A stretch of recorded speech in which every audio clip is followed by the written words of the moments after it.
여러분의 신앙에 대해서 진지한 점검이 있기를 주의 이름으로 간절히 축복합니다.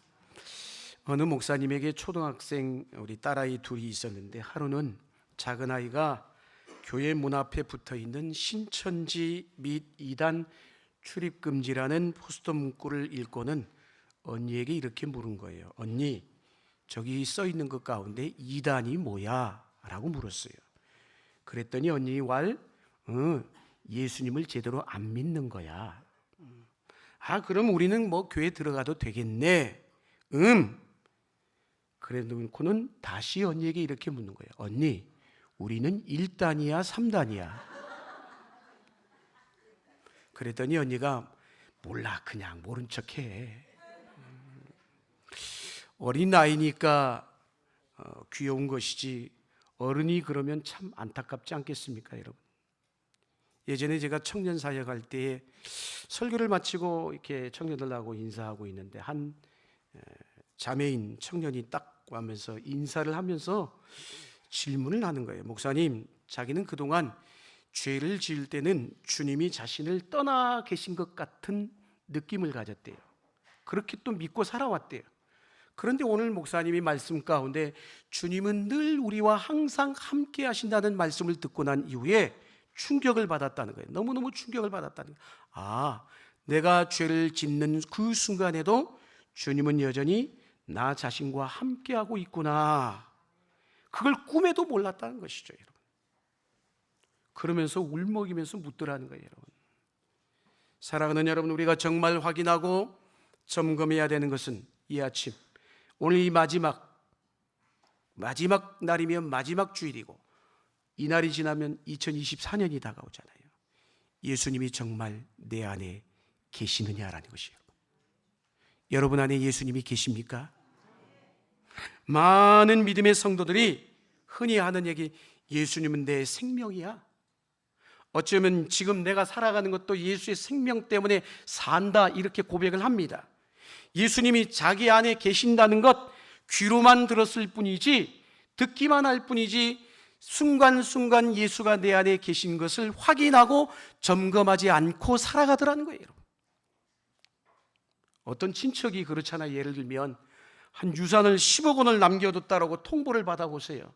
그러면 여러분, 그 사실을 알고만 가만히 있다가 지날 사람이 있겠습니까? 그리고는 한 1년 지나고 나서 이야, 그때 나 그 소식 듣고 완전히 그냥 대박 났었어, 그렇게 얘기할 사람 어디 있겠어요, 여러분? 그리고 나서 또 한 10년쯤 지나고 나서 정말 내게는 충격적인 소식이었어, 그렇게 할 사람 아무도 없다는 거예요. 그러지 않겠어요, 여러분? 당장 가서 찾아 쓰든지 누군가에게 말을 하지 않고는 견딜 수가 없는 거죠, 여러분.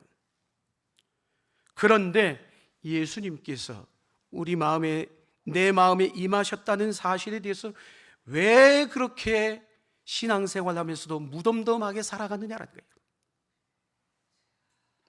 요한복음 2장 1절에서 11절의 말씀은 예수님이 첫 번째 행하신 표적의 사건을 우리에게 오늘 들려주고 계시죠. 우리가 잘 아는 얘기예요. 귀가 따갑도록 들은 말씀이에요. 가나 혼인잔치에서 물로 포도주를 만드신 사건. 우리는 이걸 가지고 어떻게 생각합니까? 우리도 예수님을 믿을 때 내 삶이 어떻게 변화되었는지를 이 표적을 통하여 우리에게 보여주고 계시구나. 그래서 누구든지 예수님 안에서 물이 변하여 포도주가 되는 기적의 삶을 살 수 있다라는 것을 보여주고 계시구나. 우리는 흔히 그렇게 알고 있습니다. 그렇다면 오늘 우리 자신에게 물어야 돼요. 내게 올 한 해 동안 지나온 삶에서 물이 변하여 포도주가 되는 기적의 사건이 있었는지요? 경험하셨는지요? 예수님을 믿었다면 자신의 삶 속에서 물이 변하여 포도주가 되는 기적이 일어난다는 것은 그 믿음과 기대가 있어야만이 가능하잖아요. 여러분, 기적을 기대한다는 것, 이 자체가 어마어마한 신앙인 것이죠. 그러지 않겠습니까? 그래서 오늘 마리아도 그랬잖아요. 당신, 즉 예수, 자기의 아들인 예수가 장차 기적을 행할 것을 기대했기 때문에 문제를 가지고 주님 앞에 왔잖아요, 여러분. 그랬기 때문에 물이 변하여 포도주가 되는 기적이 일어났던 거예요, 여러분. 그걸 기대했기 때문에. 로마 백부장도 그랬고요, 12의 혈루증 앓았던 여인도 마찬가지고요, 수로보니게 여인도 마찬가지인 것입니다. 예수님께서 자신들에게 행하실 기적을 분명하게 믿었기 때문에 주님 앞에 나왔고 주님 앞에 그 문제를 가지고 나온 것이에요. 할렐루야. 그랬을 때 그들에게 말할 수 없는 기대한 대로 기적을 체험했던 것이에요. 여러분, 가나 혼인잔치집에서 물로 포도주를 만드신 그 주님이 여러분 안에 계신지요? 계심을 믿으십니까? 성경은 분명히 예수 안에 있으면 우리를 향해서 뭐라고 선언합니까? 새로운 피조물이라고 얘기를 하고 있어요. 우리가 잘 아는 말씀이죠. 고린도후서 5장 17절 말씀 같이 한번 읽겠습니다. 시작.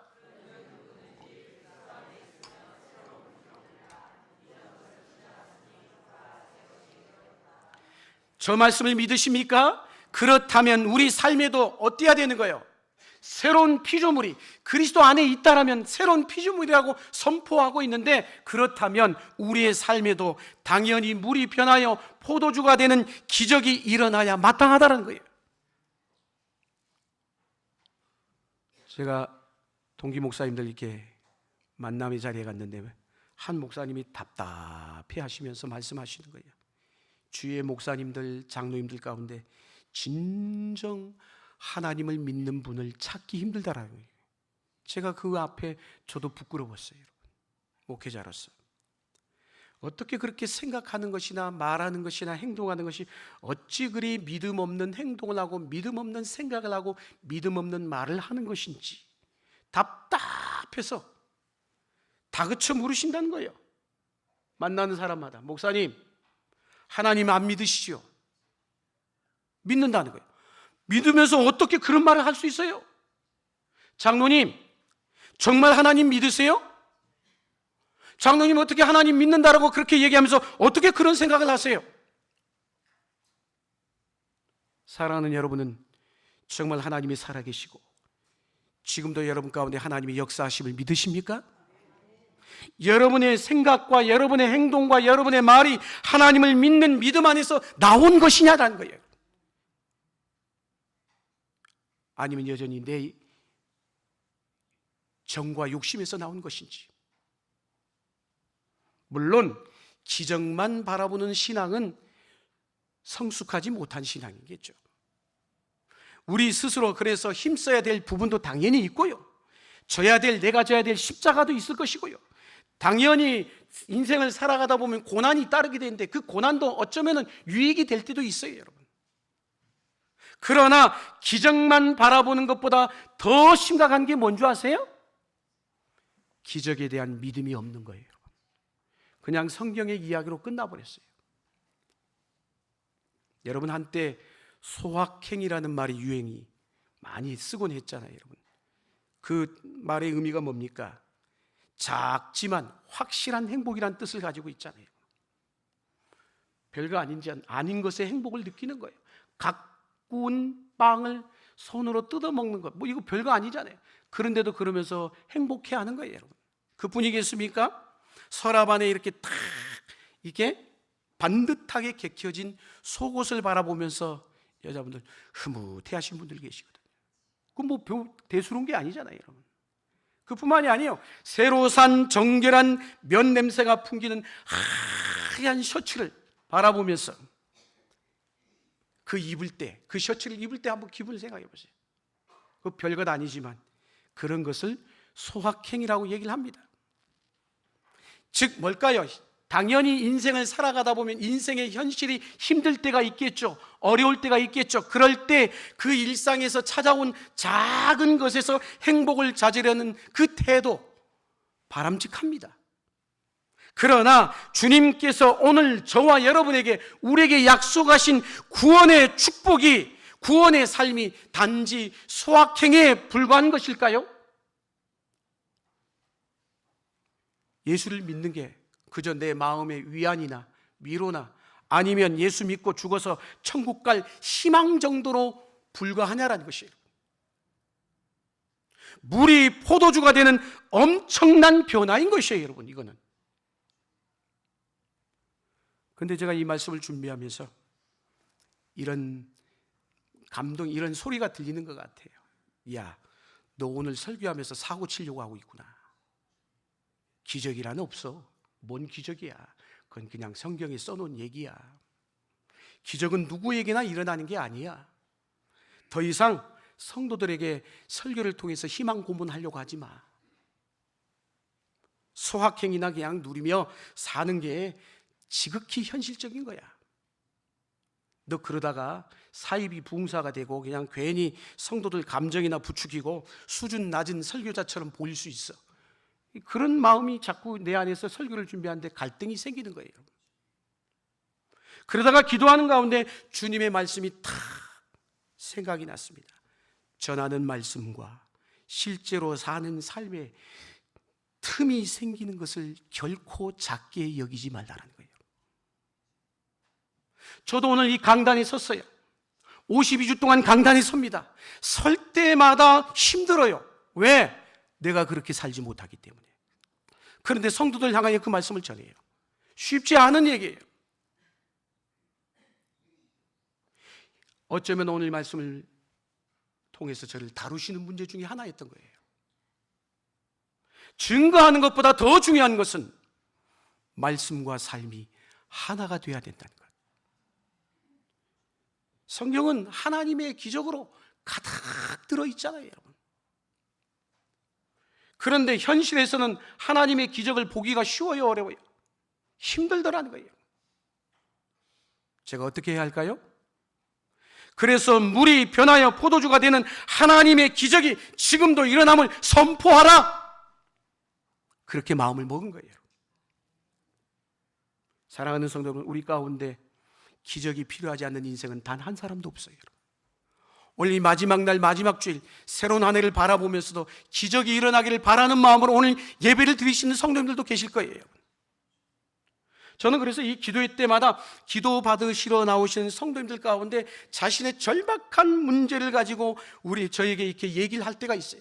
그 얘기를 들을 때마다 당연히 저도 예수의 이름으로 기적을 구합니다. 암 진단을 받은 성도님들, 생계가 막막하신 우리 성도님들, 뿐만 아니라 깨어질 위기에 있는 성도님들, 늘 같은 죄에 넘어지면서 실패에 빠져 있는 성도님들, 모두에게 기적이 필요하다는 거예요. 이 문제에 관심 있는 성도들에게 제가 책 한 권을 추천합니다. 리 스트로벨의 기적인가 우연인가라는 책이에요. 제가 이 책을 읽을 때는 저 또한 하나님의 기적을 바라다가 응답되지 않은 일로 잠시 마음이 무거웠을 때였습니다. 저는 이 책에서 우리가 엄청난 하나님의 기적 안에 살고 있음을 책을 통해서 새롭게 도전받았어요. 그러나 여러분, 기적이라고 하는 것은 믿는다고 또 기대한다고 체험되어지는 게 아니잖아요. 다.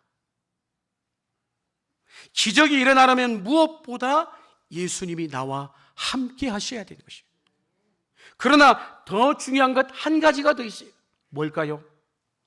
예수님이 내 인생의, 내 삶의 주인이 되셔야 된다는 것이에요. 주인이 될 때 기적이 일어나게 되어 있는 것이에요.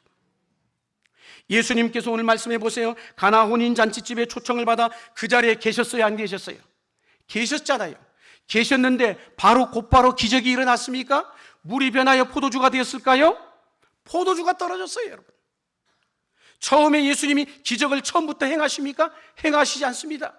어머니 마리아에게 뭐라고 합니까? 이것이 나와 무슨 상관이 있습니까? 내 때가 아직 이르지 아니하였습니다. 이게 예수님의 반응이고 예수님의 태도였어요. 사랑하는 여러분, 우리는 여기서 이걸 생각해야 돼요. 예수님이 함께 계시다고 누구에게나 물이 변하여 포도주가 되는 기적이 일어나는 것이 아니구나라는 것을 말씀을 통해 엿볼 수가 있어요. 이것은 우리가 예수 믿고도 내 삶에는 기적이 일어나지 않는다라고 생각하는 이유일 수 있을 것입니다. 그래서 어떤 선교사님이 간증하면서 그런 고백을 하시더라고요. 자기가 선교 현장에 갔는데 자기가 할 수 있는 게 아무것도 없더래. 그러면서 하나님 앞에 그렇게 고백했다. 하나님, 저는 무능력이 충만합니다. 무능력이 충만합니다라고 했어요. 그랬더니 이 간증을 들으신 성도님들이 다 웃었어요. 그러나 많은 성도들이 어쩌면 선교사님의 고백만이 아니라 우리 모두의 고백인지 몰라요. 내가 할 수 있는 게 뭐가 있어요? 주님, 나는 무능력이 충만합니다. 물이 포도주가 되게 하신 주님이 함께 하신다면서 어찌 나에게 이렇게 무능력이 충만할 수 있을까? 예수님의 어머니 마리아는 어떻게 하고 계시오? 오늘 말씀에 이 문제를 예수님의 주인 되심으로 풀어가고 있습니다. 어떻게 하고 있어요? 오늘 이 혼인잔치집의 하인들에게 주님이 하시는 대로 하라, 이렇게 말씀하고 있어요. 누가 하시는 대로? 주님이 말씀하신 대로 순종하라는 거예요. 이게 바로 예수님의 주인 되심을 인정하는 거예요. 할렐루야. 그랬더니 물이 변하여 포도주가 되는 기적이 일어난 것이에요. 믿으십니까? 저는 예수님이 제 안에 임하셨으면서도 왜 나에게는 하나님 기적이 역사하지 않습니까? 기적이 일어나지 않습니까? 고민했었어요. 그런데 오해였더라고요. 예수님께서 저에게 아무런 역사를 하지 않으신 것이 아니라 아무런 역사를 행하지 못하시는 것이었어요. 왜? 가만히 보니까 내 인생에 목사라고 하면서도 여전히 목회자인데도 내 인생의 주인은 주님이 아니더라는 거예요. 100% 주님이 주인이 아니더라는 거예요. 제 마음대로 산 거예요. 가만히 보니까 내가 하고 싶은 대로. 그렇다고 제가 나쁜 짓만 하면서 살았다는 말이 아니에요. 당연히 성실하게 살려고 애를 썼고 칭찬도 받고 살았어요.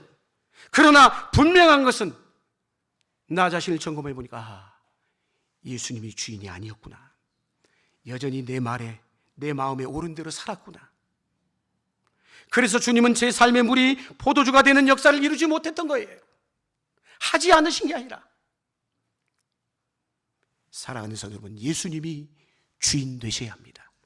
예수님의 주인 되심을 이 마지막 날 새해를 바라보면서 정리하시는 여러분 되시길 바랍니다. 종들처럼 완전히 순종하는 것이에요. 순종에는 두 가지가 있어요. 두 가지가. 어떤 순종이에요? 첫 번째 순종에는 순종하려고 노력하는 순종. 두 번째 순종이 뭔지 아세요? 죽음으로 순종하는 것이에요. 순종하려고 노력하면, 우리 그 순종하려고 노력합니까? 안 합니까? 노력하잖아요. 예를 들면 새해를 섬겨갈 봉사자들에게 임명하잖아요. 그래서 임명받은 대로 열심히 각 곳곳에서 섬기고 애쓰고 수고하고 노력합니다. 그런데 문제를 만나고 어떤 상황 가운데 맞닥뜨리게 되면 몸부림치면서 그걸 하다가 그냥 내려놔버려요. 중간에 지쳐 쓰러지고 맙니다. 포기해버립니다. 시험에 듭니다. 결코 그래가지고는 완전히 순종할 수 없어요. 그러니까 순종은 내 노력으로 되는 것이 아니라는 것이에요. 그러나 어떻게 할 때 온전한 순종이 될 수 있어요? 죽을 때예요. 죽음으로 온전한 순종이 이르는 것이에요. 따라합시다. 항상 우리는 이 고백을 해요. 나는 죽었습니다. 나는 죽었습니다. 그리할 때 물이 변하여 포도주가 되는 기적을 경험하게 될 줄로 믿습니다. 왜 기적을 못 경험하느냐? 안 죽었기 때문인 것이에요. 고린도후서 4장 10절이 말씀하죠. 죽음에 대해서 얘기를 하고 있어요. 한번 읽겠습니다. 시작.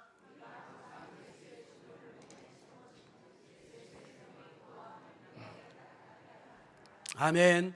예수님께서 요한복음 7장 37절 38절에 보면은 우리에게 보내실 성령의 역사를 말씀해 보면 강에다 비유를 하고 있어요. 그 말은 뭐냐? 한 사람의 영혼만 살리는 것이 아니라 도시의 사람들과 산과 들과 동식물들을 살리는 역사가 일어나게 된다. 언제? 성령이 강같이 흘러갈 때. 그런데도 많은 성도들이 강과 같은 역사는커녕 샘물과 같은 역사도 안 일어나. 어떻게 된 게? 왜 그럴까요? 그 사람 안에 은혜의 강물이 딱 흘러가는데 그 은혜의 강물을 막고 있는 뚝 때문이에요. 뚝. 그 뚝이 뭘까요? 우리 자아예요. 우리 자아.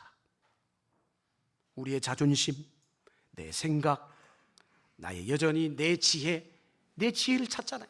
내 고집, 내가 경험했던 것들, 내가 올 한 해 계획한 것들, 그게 여러분 가만히 들여다보세요. 한 해를 들여다보세요. 얼마나 강한지 아십니까? 왜? 흘러가는 은혜의 강도 딱 막아버려요. 하나님과 우리 사이의 장벽인 자아가 무너질 때 비로소 하나님의 역사가 우리의 가정과 일터와 직장과 학교 안에, 교회 안에 넘치게 될 줄로 믿습니다. 그래서 사도 바울은 뭐라고 고백합니까? 그 유명한 갈라디아서 2장 20절 같이 한번 읽습니다. 시작. 내가 그리스도와 함께 십자가에 못 박혔나니 그런즉 이제는 내가 산 것이 아니요 오직 내 안에 그리스도께서 사신 것이라. 아멘. 이것이 사도 바울을 통하여 강같은 은혜의 역사가 나타났던 이유인 것이에요. 어떻게 사도 바울이 그렇게 은혜 충만했을까? 자기는 이미 정과 욕심을 십자가에 못 박아버렸기 때문이에요. 죽었기 때문인 것이에요. 우리는 일상에서 기적을 경험하며 사는 사람이 되었으며, 이것을 그런데 우리는 결코 머리로만, 생각으로만 알고 넘어갈 문제가 아니라는 것이에요. 언젠가 제가 제자가 되는 목회자로 이제 가서 이제 신대원도 졸업하고 목사 안수 받고 어느 날 만나가지고 얘기를 하는데 그런 얘기를 했어요. 성이 마신데 마조누사 제가 얘기했어요. 목회를 성공하도록 도와달라고 기도하지 말고 예수님의 종이 되었으니까 하나님의 나라를 위하여 죽게 해달라고 기도해라. 아무도 요새는 사역자들이 시골로는 안 가려고 한다. 안 가겠다는 곳이 있다면 주님, 제가 있지 않습니까? 저를 보내주십시오. 그렇게 기도해라. 그렇게 말했던 적이 있어요. 물론 그 친구에게는 잔인한 얘기로 들릴 수 있어요, 여러분. 근데 지금에서야 어느 날 저한테 전화 왔는데, 목사님, 그게 깨달아졌다라는 거예요. 진작 그런 태도로 그런 자세로 목회를 했다면 자기도 살고 교회도 살고 목회 터전도 살았을 건데, 이런 고백을 합니다. 여러분, 비단 이게 목사만 그러겠습니까? 우리 모두가 다 동일해요, 여러분. 예수님이 십자가에 못 박히실 때 뭐라는 거예요? 나도 죽었다는 거예요. 나도 죽었다. 이것이 은혜요, 이것이 살 길임을 믿으시길 바랍니다. 물이 변하여 포도주가 되는 그것이 바로 기적의 시작인 것이에요. 나만 죽으면 가족도 살고 교회도 살고 직장도 사는 것이에요. 아무리 문제가 많아도 살 길이 열게 되어 있는 것이에요. 고난도 축복으로 변하는 줄도 믿습니다. 아니면 지금 진리를 결론 삼고, 이 진리의 말씀을 결론으로 삼아야 돼. 이 한 해를 마무리 짓고 한 해를 시작하면서 내 남은 인생의 결론은 이거야. 바로 이 진리. 나 하나면 죽으면 되는구나. 이렇게 결론 내리고 물이 변하여 포도주가 되는 기적을 경험할 수 있기를 축복합니다. 여러분, 내게도 물이 포도주가 되는 기적이 일어나게 되었다 믿으셔야 되는 거예요. 하나님의 기적을 믿지 않는 이 시대의 나를 하나님의 기적이 일어나는 표적으로 삼아 주옵소서. 기도하실 수 있길 바랍니다. 이미 우리는 하나님의 놀라운 기적을 맛보며 살고 있어요. 하나님이 우리에게 독생자 예수 그리스도를 보내주셨잖아요, 여러분. 그분이 십자가에 내가 죽어야 되는데 그분이 대신 죽으시는 은혜를 우리가 맛보며 살고 있잖아요, 여러분. 그뿐입니까? 그 예수님을 내가 믿을 수 있도록 흔들릴까봐 성령님을 보내주셔서 성령님이 우리 안에 내주하고 계시잖아요, 여러분. 이것은 어떤 어려움이나 슬픔과 비교할 수 없을 만큼 가장 크고도 강력한 기적인 줄로 믿습니다. 두려운 일은요, 다른 게 아니에요. 그 기적 가운데 있으면서도 여전히 영적으로 무감각해지는 거예요. 여러분, 출애굽한 이스라엘 백성들 날마다 기적을 경험했잖아요. 하늘에서 만나가 내리고 메추라기를 먹고 낮에는 구름 기둥 밤에는 불 기둥으로 인도함을 받았잖아요, 여러분. 어떻게 200만 명이 넘어가는 그 사람들을 반석에서 샘이 터져나가가지고 그 사람들이 물을 다 먹을 수 있어요. 상상할 수 없는 기적이 일어난 거예요, 여러분. 그것도 1년, 2년도 아니고 10년, 20년을 계속해서 이 기적을 맛보잖아요. 근데 10년, 20년을 지내다 보니까 이게 이제 타성에 젖어가지고 기적을 맛보면서도 별거 아닌 아주 작은 사소한 문제들 때문에 불평하고 원망하고 불만이 시작된 것을 우리는 말씀을 통해 보잖아요, 여러분. 기적 속에서 기적을 바라보는 그 눈이 어두워진 것이에요. 영적 감각이 둔해졌다는 거예요. 오늘 이 시간, 이 아침, 이 한 해의 끝자락에서 주신 이 하나님의 말씀 앞에 믿음으로 응답하시기를 축복합니다.